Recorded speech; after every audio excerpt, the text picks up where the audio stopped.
salue Marie, comblée de grâce, le Seigneur est avec vous. Vous êtes bénie entre toutes les femmes, et Jésus, votre enfant, est béni.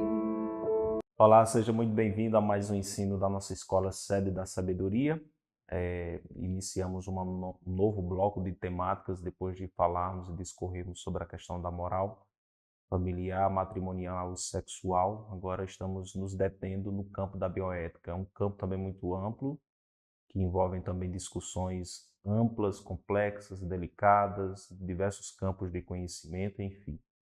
Mas, obviamente, a Igreja, como perita em humanidade, né, como assim o Concílio definiu, me parece o Concílio Vaticano II, ela tem uma palavra a dar também sobre essas novas tecnologias que envolvem também a vida humana. Daí uma área bioética, a ética da vida, né, que a Igreja também tem uma sua função, inclusive do ponto de vista social, dentro dessa discussão toda. E, claro, tem o dever, não só o direito, mas o dever de iluminar essas discussões também com a luz do Evangelho, especialmente numa perspectiva da antropologia cristã. Nós falamos nos dois últimos colóquios sobre a questão do aborto, né? Sem entrar em todos os pormenores, que, como mesmo eu observei, isso seria impossível em apenas 2 ensinos de 40 minutos. Mas tentamos percorrer as principais questões que estão envolvidas no debate sobre o aborto, iluminá-las também com a revelação cristã, o que a revelação cristã entende acerca disso, e, se você se recorda, aquele cuidado de uma abordagem integral. O que é isso? Que leva em consideração o ato em si, né? O fato em si, alguém provocou um aborto, mas dentro desse fato, lembrando que existem duas perspectivas, tanto a vida da criança não nascida, como também a vida da mãe. Então, é possível sim defender o valor da vida humana no seu grau máximo, né, de dizer, de fato, o aborto é algo inadmissível sob a perspectiva inclusive cristã, mas não só cristã, ética, e claro, sem desconsiderar e sem desmerecer o sofrimento de muitas mulheres e muitas mães envolvidas também no drama do aborto. É possível conjugar as duas coisas, a defesa da vida também com a compaixão e a solicitude diante de tantos sofrimentos vividos, sobretudo, pelas mulheres dentro do contexto do aborto. Hoje nós vamos, então, entrar em uma outra temática, um outro polo, porque quando a gente se refere ao aborto, a gente se refere ao início da vida. E hoje nós vamos discorrer sobre algumas temáticas que dizem respeito ao fim da vida, né? Mais especificamente nesse ensino, vamos discorrer um pouco sobre a chamada eutanásia. Antes de entrar propriamente no assunto, eu lhe convido mais uma vez a rezarmos juntos a Deus. Em nome do Pai, do Filho e do Espírito Santo. Amém. Bendizemos mais uma vez, Senhor, pelo dom da vida, esse dom que nos foi dado por Ti. Bendizemos mais uma vez porque a Tua promessa, Jesus, foi que nos daria vida e vida em plenitude. E é isso que nós Te pedimos nesse momento. Nos dê a graça de viver uma vida plenificada. E essa plenitude quem nos dá és Tu, é a Tua palavra, é a Tua graça agindo em nós, é o Teu amor tornado conhecido e manifestado, sobretudo no mistério pascal. Pedimos uma graça, Senhor, de que a nossa vida seja plena de sentido. E pedimos também nessa oração breve por todas as pessoas que vivem destituídas de sentido, que não encontram mais razões, motivos para continuar vivendo. Nós imploramos por eles nesse momento e pedimos também, Senhor, que essas pessoas sejam visitadas pela Tua graça nesse momento. Tudo isso pedimos por intercessão da Virgem Maria, a quem nós invocamos como a sede da sabedoria. Rogai por nós, Santa Mãe de Deus, para que sejamos dignos das promessas de Cristo. Amém. Em nome do Pai, do Filho e do Espírito Santo. Antes de entrar propriamente no tema da eutanásia, é importante colocar pelo menos 3 coisas três premissas, né, para nos introduzir nisso. Primeiro que o ser humano, a sociedade, sobretudo nos tempos atuais, vive um verdadeiro paradoxo. Se por um lado existem iniciativas, pesquisas e perspectivas de se ampliar o tempo de vida sobre a Terra, já existem inclusive pessoas que investem muito dinheiro para que pesquisas no campo da ciência possa descobrir a possibilidade quase de tornar o ser humano um ser imortal. Existem pesquisas que caminham para isso. Eu não duvido de que isso, do ponto de vista pelo menos biológico, médico, isso seja possível, né? Manter a vida dos órgãos, sobretudo dos órgãos vitais que sustentam o ser humano vivo, manter esses órgãos funcionando e até a possibilidade de revitalizar órgãos que porventura pararam de funcionar, morreram. Isso é possível. E muitas pessoas que veem essa possibilidade com muito otimismo, dizendo é possível então prolongar os anos de vida sobre essa terra, viver 200, 300, quem sabe até mais anos. Naturalmente isso traz discussões no campo da antropologia, da sociologia, da filosofia muito profundas, né? Mas, por outro lado, há um outro paradoxo, né? O outro lado da questão. Se por um lado há pessoas que pleiteiam uma vida sem fim, sem limites, em termos de tempo, de anos, existem outros que optam por abreviar a vida, principalmente quando percebem que a vida tornou-se sem sentido, né? Então, tanto nós encontramos pessoas que debaixo de um drama, de uma crise, de um sofrimento, de uma doença, costumam nutrir esse tipo de mentalidade, como também nós temos na própria história, por exemplo, do pensamento, na própria história da filosofia, diversos pensadores que pleitearam de fato uma vida absurda, sem sentido, né? Uma corrente, basta lembrar aqui uma corrente chamada niilismo, que sobretudo provinda da filosofia existencialista, que pleiteia que essa vida vai nos levar ao nada, a um caos total. Então, não tem para que essa coisa de dizer a vida tem sentido ou de esperar um céu depois dessa vida aqui, se isso aqui tudo vai acabar aqui mesmo, né?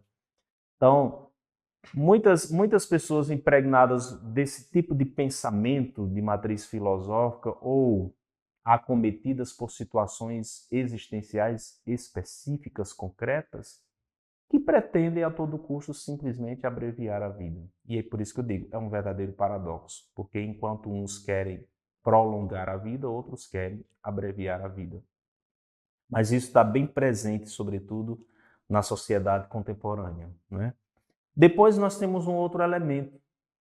Cada vez menos o ser humano lida com a dor de maneira positiva. Cada vez menos o ser humano está propenso a encarar a realidade do sofrimento, que é uma realidade inerentemente humana. O sofrimento não é específico do cristianismo. O sofrimento é uma realidade antropológica, humana. Mas isso não é um diagnóstico da igreja, isso é um diagnóstico de diversos pensadores contemporâneos que constatam que realmente o ser humano está cada vez mais indisposto para encarar a realidade dura da vida. Enfermidades, contradições, ter que esperar determinadas coisas, tudo tem que ser aqui e agora, né? E seres humanos que dizem, quando a dor chegar, a vida, portanto, já passa a ser destituída de sentido.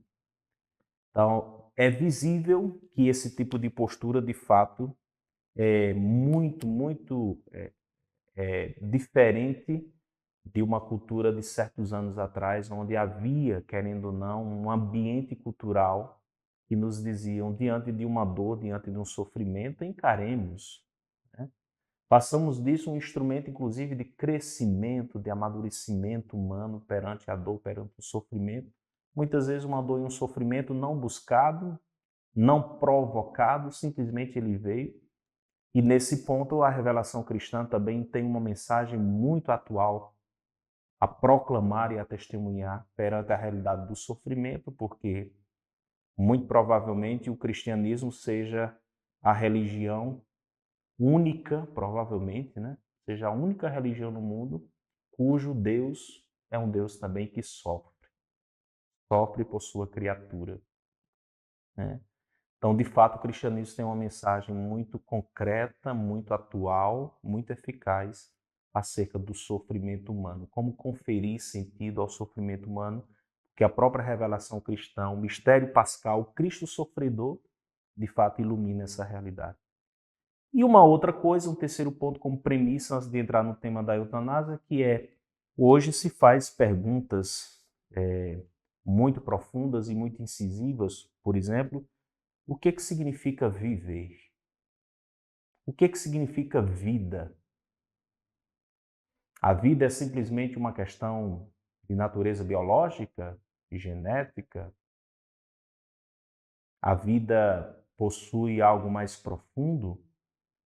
É possível que um ser humano, por exemplo, enfermo, doente, ele viva uma vida de fato que vale a pena, apesar da sua limitação física e apesar de ser afetado pela dor? O que significa viver concretamente, profundamente? Isso aqui é uma pergunta muito cabível para que o conceito de vida não se limite somente ao seu elemento biológico, já que o ser humano é muito mais do que sua corporeidade ou sua dimensão biológica. E a outra pergunta também dentro dessa mesma perspectiva é o que significa saúde? Nós desejamos saúde. As políticas públicas precisam também cuidar do ser humano nessa dimensão da saúde. O que significa um ser humano saudável? É simplesmente estar com o seu acompanhamento médico em dias? É simplesmente ter acesso à saúde? É simplesmente fazer uma espécie de check-up, de bateria de exames para saber como é que o seu organismo funciona? Ou a saúde envolve algo muito mais profundo do que também essas dimensões? Então, são perguntas que de fato nos interpelam e, querendo ou não, elas fazem parte das discussões referentes também ao fim da vida, né? Ao fim da vida humana. Muito bem, vamos então à questão da eutanásia propriamente dita. Isso aqui, esse tema está presente no magistério da igreja, desde o catecismo, a documentos da Congregação para a Doutrina da Fé. O Papa João Paulo II, no Evangelho da Vida, na encíclica que eu mencionei acerca do aborto, trata também da questão da eutanásia, inclusive definindo, classificando a eutanásia como um drama, né? O drama da eutanásia foi assim que João Paulo II definiu. Na antiguidade, esse termo eutanásia significava basicamente uma morte suave, sem sofrimentos atrozes, né? Depois, o sentido disso foi meio que modificando. Atualmente, dentro das ciências médicas, inclusive da biomedicina e tudo mais, nós entendemos eutanásia como, veja, ou uma ação ou uma omissão que provoca a morte a fim de eliminar a dor de um paciente, por exemplo. Então, a eutanásia, ela tanto envolve o nível das intenções, como também o nível dos métodos empregados. Basicamente, esse é um termo, certamente, você já tem familiaridade com ele. A eutanásia diz respeito a uma espécie de antecipação da morte de um paciente.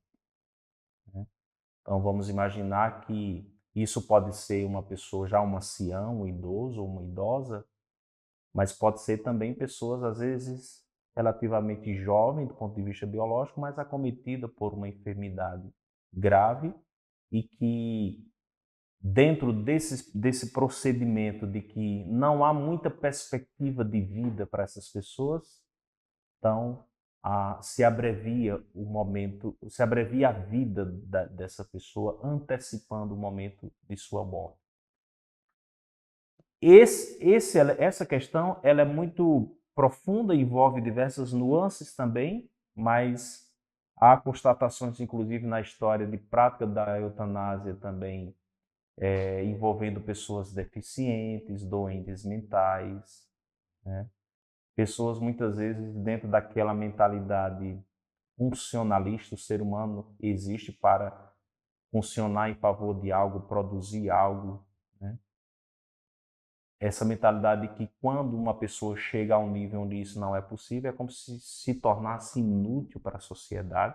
E claro, a igreja não corrobora essa mentalidade, essa visão. Para a revelação cristã, a vida é um valor em si mesma, né? Independentemente se a pessoa ela tem funcionalidades ou não, tem talentos ou não, trabalha na edificação também da sociedade, do mundo, com os seus talentos, com os seus dons, ainda que seja um ser humano completamente inútil do ponto de vista funcionalista, para a igreja, é um ser humano. É uma vida humana que merece, então, ser respeitada e protegida.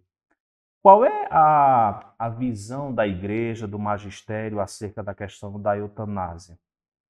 E sobre isso, como eu falei, a própria doutrina da igreja se manifesta no catecismo, por exemplo, a partir dos números 2276, se pronuncia sobre a matéria, dizendo inclusive diretamente: sejam quais forem os motivos e os meios, a eutanásia direta consiste em pôr fim à vida de pessoas deficientes, doentes ou moribundas. É moralmente inadmissível. É a posição da igreja acerca dessa matéria. Assim, uma ação ou uma omissão, que eu citei agora há pouco, pode ser uma ação no sentido de fazer algum tipo de intervenção, aplicar algum tipo de medicação que acelere a morte do paciente, ou uma omissão. Eu não vou fazer nada para melhorar a condição dele. Existem casos, inclusive, casos recentes que a mídia normalmente veicula, né, em alguns países, me parece que um dos casos mais recentes nos Estados Unidos, da questão de desligar aparelhos que mantinham o paciente vivo ou não ligar os aparelhos, né? Então, sempre envolve essa questão da ação ou de uma omissão. Tanto a ação como a omissão que em si ou na intenção gera a morte a fim de suprimir a dor, diz o magistério da igreja, com termos inclusive fortes, constitui um assassinato gravemente contrário à dignidade da pessoa humana e ao respeito pelo Deus vivo, seu Criador. O erro do juízo no qual se pode ter caído de boa fé não muda a natureza deste ato assassino, de novo, termo assassinato, que sempre deve ser condenado e excluído. Certo. Vavá, esse é o ensinamento oficial da igreja de que não é justo agir dessa maneira, fazendo com que a vida de um ser humano seja suprimida, mesmo que a intenção seja boa, por exemplo, aliviar a dor de um paciente e tudo mais. Mas no caso, Vavá, em que, principalmente no caso de uma pessoa, de um moribundo, né? Ou seja, de uma pessoa que já está se encaminhando para o seu fim, e às vezes acometida de uma doença grave, e para essa paciente a morte já é iminente, ou seja, já está próxima. Não existem mais recursos aos quais recorrer para fazer a pessoa ter melhoras significativas. É justo, em tais situações, não praticar a eutanásia? E é aqui que a igreja, na sua sabedoria, no seu discernimento, também ilumina essa problemática. Porque se, por um lado, a igreja diz: não podemos suprimir uma vida, seja em que hipótese for, isso deve ser realmente é algo moralmente inadmissível. Por outro lado, que aqui entra também um pouquinho em outro termo sobre o qual eu irei falar no próximo colóquio, que é no número 2278 do Catecismo, a Igreja diz: a interrupção de procedimentos médicos onerosos, ou seja, caros, perigosos, extraordinários ou desproporcionais aos resultados esperados, pode ser legítima. Então, se não é legítimo matar, se não é legítimo fazer morrer alguém, é legítimo, pode ser legítimo em algumas situações, interromper determinados procedimentos do tipo procedimentos que exigem muito, que são caros, que podem trazer perigo àquela vida, que aquele investimento é desproporcional aos resultados que se espera para o paciente. Em casos assim, pode ser legítimo a interrupção desses procedimentos. Ou seja, quando se tem claro que nenhum desses recursos serão eficazes do ponto de vista de fazer o paciente recobrar sua saúde. Dá para entender? Quando a gente olha, falando em termos bem simples, quando a gente olha para uma situação e diz e sabe que é só uma questão de tempo para que aquele paciente venha a óbito, que todos os recursos possíveis e ordinários já foram aplicados, mas nenhum deles foi o suficiente para que o paciente recobrasse a saúde. E, portanto, é certo, e aí é preciso ter absoluta certeza, é certo realmente de que se trata somente da questão de prolongar alguns dias, mas de fato não há como reverter o quadro do paciente. Em situações assim, pode ser legítimo a interrupção desses procedimentos. Dá para entender? É o que na linguagem técnica nós chamamos de a obstinação terapêutica, quando se opta por interromper esses procedimentos, nós estamos então rejeitando a obstinação terapêutica, ou seja, essa coisa de ficar tentando, gastando valores até altos em vista de simplesmente prolongar a vida do paciente, quando se tem certeza de que a condição dela, a condição do paciente não pode, em hipótese nenhuma, ser revertida.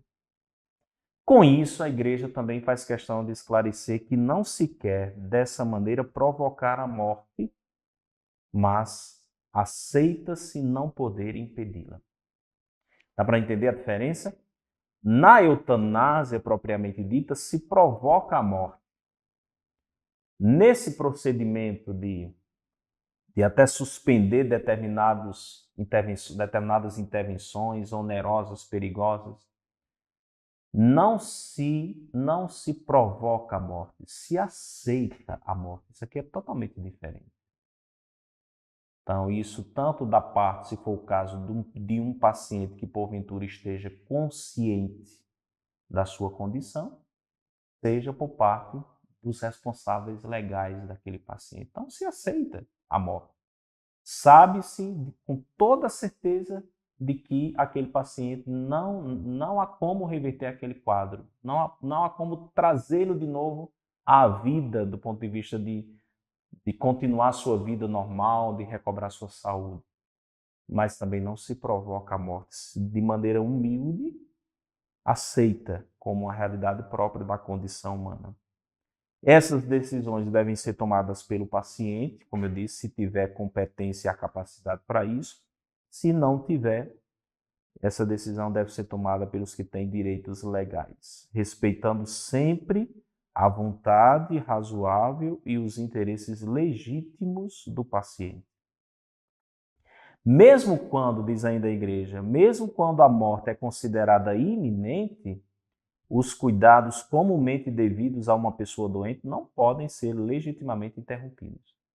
Nós falamos de procedimentos médicos onerosos, perigosos, desproporcionais, Não há problema em determinados casos de se rejeitar procedimentos assim, mas isso não significa dizer que os procedimentos ordinários de cuidado de um paciente, isso não significa dizer que esses procedimentos devam ser suspensos, absolutamente. Eles devem se manter, né? Inclusive, o emprego de analgésicos para aliviar os sofrimentos de um moribundo, ainda que com o risco de abreviar seus dias, pode ser moralmente conforme à dignidade humana. Então, vamos imaginar aqui, o paciente está sentindo dores terríveis e o emprego de determinados analgésicos podem ter como consequência, como efeito colateral, a abreviação dos seus dias de vida.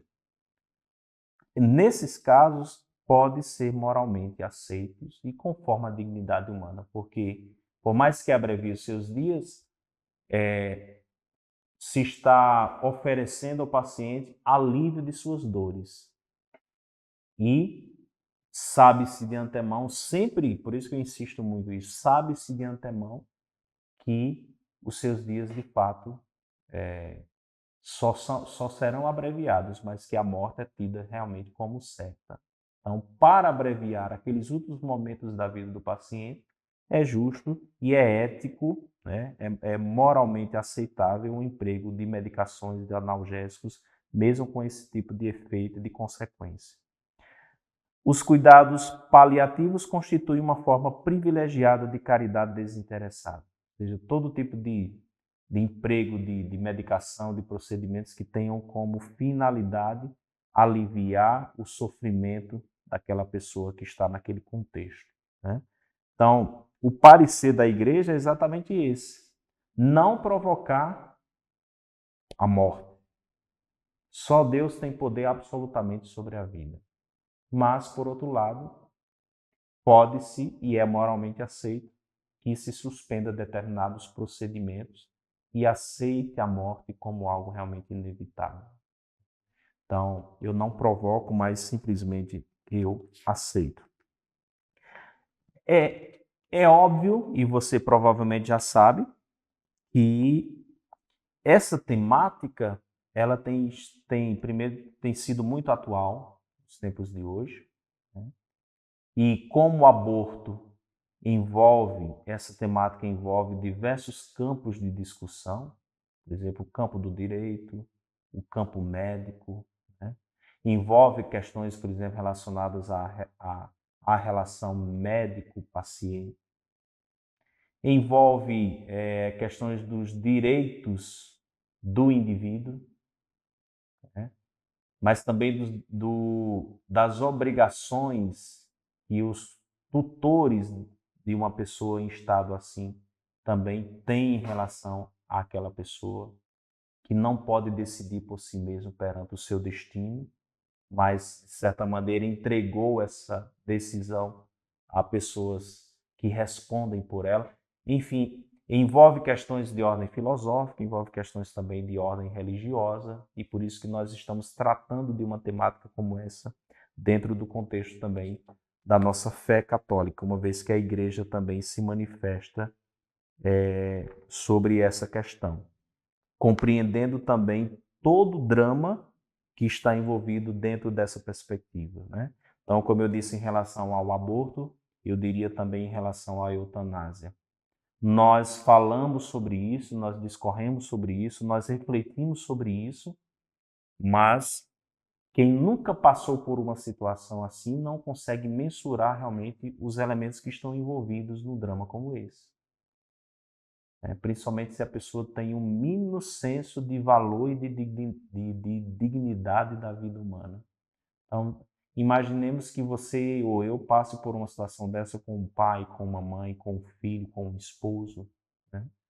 Então, realmente não são coisas simples de se vivenciar, de se encarar, mas, obviamente, ter elementos e critérios de discernimento e, sobretudo, iluminados pelo ensinamento oficial da Igreja, isso aqui é muito importante para, se por acaso viermos a passar por uma situação assim, ou encontrarmos uma situação assim envolvendo outras pessoas, a gente possa iluminados pela nossa fé, pelo magistério, a gente possa também minimamente estar capacitado também para dar um apoio, para intervir de maneira positiva em situações assim. Sobretudo, defendendo a vida humana, mas ao mesmo tempo também amparando e compreendendo as realidades dos sofrimentos e dos dramas que envolvem também tanto pacientes quanto parentes desses pacientes em momentos decisivos como esse. Mas eu concluo dizendo que, do mesmo jeito que a igreja ela se posiciona em favor da vida humana não nascida, né? Também a igreja se posiciona em favor da vida, inclusive no seu término natural. Para prestar atenção que em documentos da igreja, ensinamentos do magistério, sempre se coloca essa ressalva, né? A defesa da vida desde o seu início até o seu fim natural. Essa terminologia é muito recorrente dentro do magistério e é assim que a igreja entende por compreender que a vida humana, de fato, tem um valor muito alto e foi nos dada por Deus. E que, portanto, só Deus tem poder absoluto sobre a vida humana. Por isso que a igreja se posiciona contrária ao aborto, contrária à eutanásia, contrária, na maioria das vezes, com pequenas exceções, né? E o magistério esclarece isso, nós vamos falar ainda sobre isso, contrária à pena de morte, contrária ao homicídio e assim por diante. Então, de fato, hoje talvez seja uma das instituições que mais defende o valor e a dignidade do ser humano, seja a Igreja Católica. É claro que o cristianismo tem outras expressões além do catolicismo, mas muito provavelmente seja a Igreja Católica a instituição que mais testemunha e que mais dá a cara a bater, poderíamos dizer assim, em defesa da vida humana. Então, de fato, precisamos ouvir com muito respeito, com muito carinho e com muito discernimento o parecer da igreja acerca dessas questões e sermos iluminados também pelo seu ensinamento oficial. Que Deus o abençoe. No próximo ensino, nós vamos continuar discorrendo sobre questões que envolvem o fim da vida, falando não mais da eutanásia, mas de alguns termos que provavelmente sejam novos ou desconhecidos para você, como ortotanásia, distanásia e assim por diante. E vamos tocar ainda dentro desse bloco de abordagem, vamos tocar também sobre o drama, outro drama, que é a dimensão do suicídio. Eu lhe espero. Que Deus o abençoe. Pauvres pécheurs, maintenant et à l'heure de notre mort. Amen.